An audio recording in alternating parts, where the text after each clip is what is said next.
Hello everyone and welcome back to my opinion. And India have secured a magnificent victory against Pakistan where it didn't seem likely at the halfway stage of the second innings. On the 11s of both sides, starting off with India, they expectedly went with an unchanged side, and at some point during this video I'll be suggesting my alternate 11 just for playing in the USA. I don't think it'll be possible for them to create that, or rather to affect that change now, but I'll be explaining that 11 in a bit because I feel that could prevent another case of a situation we saw in this match from occurring. And for Pakistan, I expected Saeed Mayoub to be brought back. They persisted with Usman Khan at number 3 and Imad Wasim was brought into the side. But I thought they were a batsman short, or two batsmen short, without Saeed Mayoub and Azam Khan playing in the side. Usman Khan is quite an attacking player, and it may have seemed harsh to have dropped him after the one match, but I thought the technical soundness that Saeed Mayoub can exhibit would be greater than that of Usman Khan, and that's why I had him opening the batting alongside Mohammad Rizwan with Babar Azam at number 3. But surprisingly, it didn't go with him at the top of the order. And Azam Khan, as expected, was not played in this 11. And Babar Azam won the toss and chose to bowl first. I didn't think there was much of an advantage whether they bowled, whether, for example, from an Indian point of view, if they bowled or batted first. I expected Pakistan to bowl first if they did win the toss, and I thought if India get to around that 150 score, it'd be tough for Pakistan to chase that score. The match got underway after a delayed start, and after the first over was bowled, there was another rain interruption before play resumed. In the first over, which yielded 8 runs, Rohit Sharma played a shot over square leg which went for 6, and even though he got value for that shot, I didn't think it was a shot he needed to play. I didn't know it would be such a precursor to the poor approach that we saw for the rest of the innings, but if that was going to be a precursor, even from then I thought it wasn't a necessary shot for him to have played. I thought if India get to preferably 30 without loss after 6, or with both Rohit and Kohli still batting, they would have established a foundation. If they continue that until 10 overs, then they can look to get that 150, 160 kind of a score. And I'd said in my previous video, Virat Kohli against Ireland, he scored 1 of 5 where he looked to give the charge to the Pacers, albeit chasing a small score.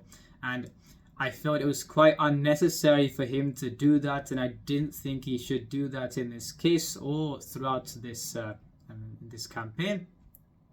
He played the shots of the match of the first ball that he faced and then gifted his wicket away in a poor fashion. It was a terrible delivery bowled by Naseem Shah, and the extra cover fielder took the catch in. I think it's a case where, and this is where my alternate 11 comes into play, where can you make this change now, especially when he's got 2 low scores? Can you push him back to number 3 just to play in the USA? No, you can't. But I feel when India are playing the USA, the ideal 11 would be, instead of Shivan Dube, Yashasvi Jaiswal should play instead of him. He should open the batting and Virat Kohli should bat at number 3. Because if both Rohit Sharma and Virat Kohli are dismissed early, we saw in this match what can happen, where they got to 89 for 3 and 11 overs, but the approach was terrible. I didn't mind them sending Akshar Patel out at 4 to shield the others at that point in time. And for the early part of his innings, I thought he was also doing his best to give his wicket away, playing loose shots outside off. Rishabh Pant scored 42. Yes, this was an incredibly... he should have got out about 10 times, trying to reverse sweep most deliveries, trying to go for slogs. The Pakistan field was also dropping a lot of catches. This was the scrappiest India-Pakistan contest that I've seen. And somehow India got to 50 for 2 after 6 overs, a huge bonus, even though Kohli and Rohit were dismissed. Because of the approach, the terrible approach they took, 50 for 2 was a bonus. And just when you think Akshar Patel is settling down after, for some reason, Babar Azam bowls Iftikhar Ahmed in the 7th over, because apparently the left-handed matchups, Akshar uses his feet nicely and hits him down the ground for 4. And an unnecessary shot against Naseem Shah where he just swings wildly at a straight ball and the ball hits a stump. So, did Naseem Shah bowl well, and especially his first over? No, he didn't. In my view, I would have given the second over to Mohammad Ahmed, because I thought Naseem Shah wouldn't be able to control the swings, or he should be bowled in a slightly later time. Ahmed would have given a maximum of 5 runs if he bowled the second over, in my view. Instead, India also gifted a bonus to Pakistan because even though the over went for 11 runs, Virat Kohli was dismissed. In this case, Akshar Patel a wild slog, and so Naseem gets 2 free wickets. And a partnership then continued between Suryakumar Yadav and Rishabh Pant. This was mostly dominated by Rishabh Pant. I say dominated because he scored more runs, but really, apart from the 3 boundaries in a row that were hit off Haris Rauf, for some reason he knows what shot Pant is trying to play, but he's bowling outside the leg stump. India got to 89 for 3 despite batting terribly. A soft dismissal from Suryakumar Yadav, and then you saw the procession. Apart from that, Shivan Dube also popping the ball straight back to the bowler, and Rishabh Pant to cap off his ridiculous innings in terms of approach. He tries to play that shot when you've just lost a wicket and is dismissed. So India, I think, went 96 for 6 or so, and I was very disappointed. You're 112 for 8, and Jasid Bumrah walks out and hits a cover drive straight to the fielder. Mohammad Siraj trying to play lap shots with 1 wicket left and 1 over to go, and then they get run out with 1 over to go and they lose their 10th wicket. Extremely poor approach, and I thought after being 89 for 3, which they were lucky to get to that situation with the way they were going, this is a very poor innings from India. And on the Pakistan bowling, yes, the figures look good, but can you say one bowler outright was unplayable? Was it a bowling performance that you think should definitely bowl out an opposition that was 89 for 3 in 11 overs for 119 with 1 over to spare? I wouldn't say that. So even though the figures look good, not taking any credit away from the bowlers, they were helped by the Indian batsmen. The fielders also dropped quite a few catches, and so Pakistan would have been feeling happy going into the break.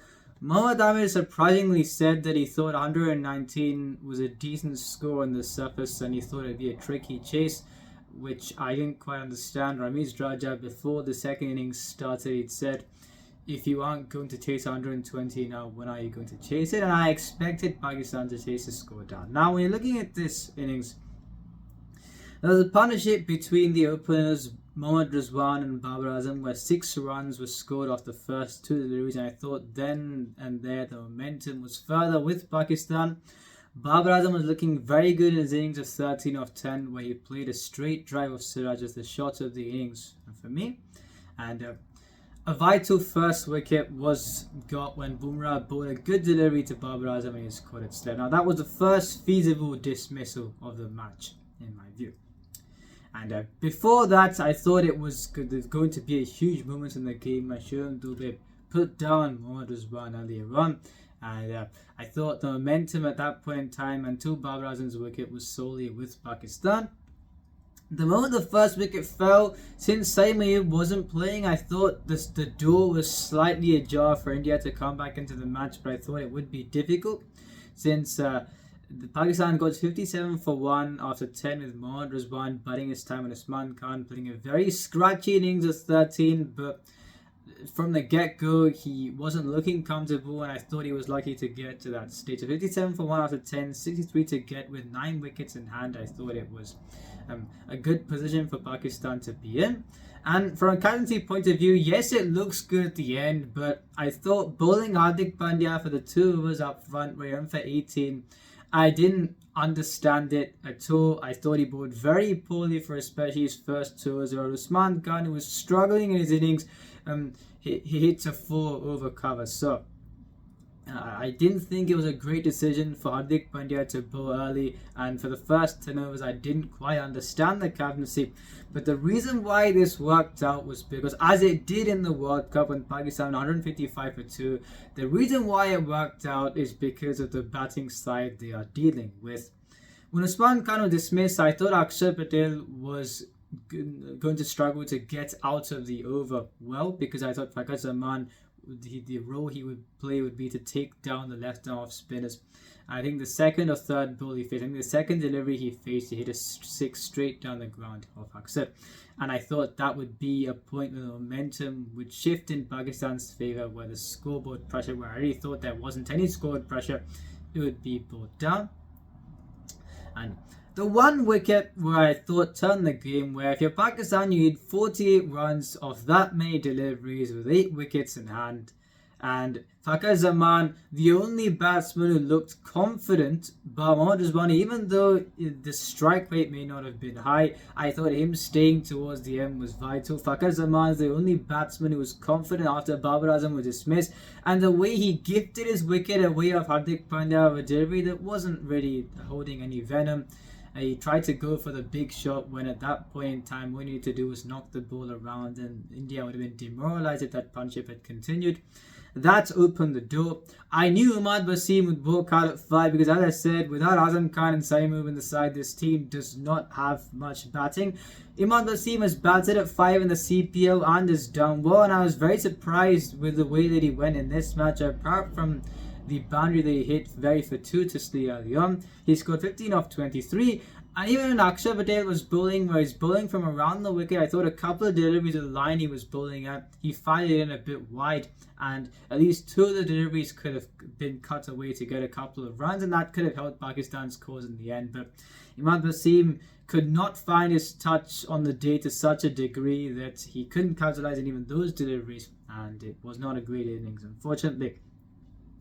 And the 13 of 18, and it's talked about the lack of power hitting without an Azam Khan in the side. Iftikhar Ahmed, it's been a long while since he's done much for Pakistan when finishing an innings. Shadab Khan has been out of form with the bat and the ball. He didn't bowl this innings. So if you're relying on those players to bail you out of a situation at the end in a game where you should not have found yourself in that situation, you've been handed the match on a platter.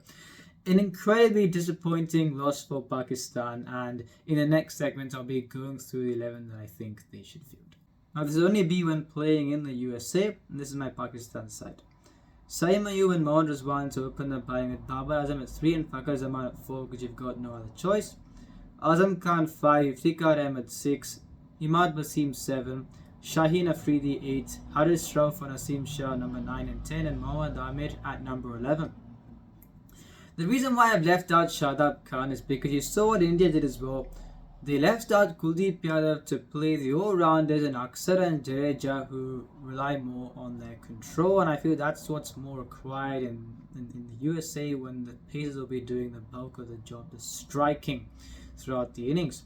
And when you've got the 4 seamers that Pakistan have got, and then you've got Imad Wasim to do the control job, Iftikhar Ahmed to bowl an over when required. You've got 6 bowlers there. You don't need Shadab Khan if he's not offering much with the bat or the ball.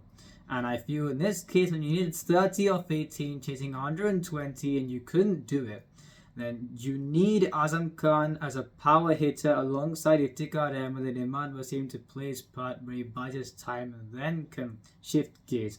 Because without Azam Khan in the side, and you've got Iftikhar Ahmed who's not fired for a while, Imad Wasim, he surprisingly didn't go well this match. But is he a power hitter? No, he isn't. So there'll be far too much pressure on the one set batsman when it comes to the lower order, which is why I feel Azam Khan and Iftikhar Ahmed have got to play as the 2 power hitters. In terms of whether Azam Khan will keep, he's going to have to. You can't make him field if he does play. You've got no other choice because Usman Khan is an opening batsman. So if you bat him at number 3, and even in these conditions, we saw how he went, and I don't think he'll go well. Abrar Ahmed in the USA, can you play him? No, you can't, because the only slot you could have played him is instead of Shadab Khan. That means your batting would be weakened.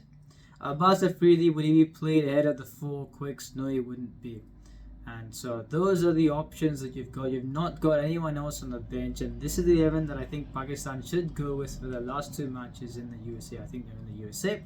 I think they can get into the Super 8s because I feel USA can lose to Ireland. You never know what these teams are going to do when they experience a high, and then you never know what they're going to do in the next match. So I feel USA can lose to Ireland. If they do, I back Pakistan to get into the Super 8s because their net run rate is only at minus 0.15. Even though they lost 2 matches, they've not lost them by huge margins. And so that's on them, but they've got to get their playing 11 and strategies in the match right. For India, a fantastic win, an inspiring win. The batting innings, the approach was terrible, and I'll say even if you can't get Jaiswal to open in the USA, you've got to ask Virat Kohli to tone down his approach slightly, where In the Caribbean, I feel even then you've got to tone down your approach in the power play, but it would be a much easier scenario than batting in the USA, especially in these types of drop-in pitches. So you've got to tell Virat Kohli to tone down his approach, and I think he would do. And a fantastic performance from Jasprit Bumrah, yes, expectedly so. I thought he should have been used a bit earlier after bowling the two, as I said. Had India been playing against another side with better batting resources on the day, they would not have won this match. But with how Bumrah was held back and the other bowlers played their part, it worked out in the end. But of course, when you've got someone like Bumrah on your side, then you have assurance that you can defend a scoring situation. So fantastic for me. He's done this quite often. I'm not surprised he was the main man in this match as well.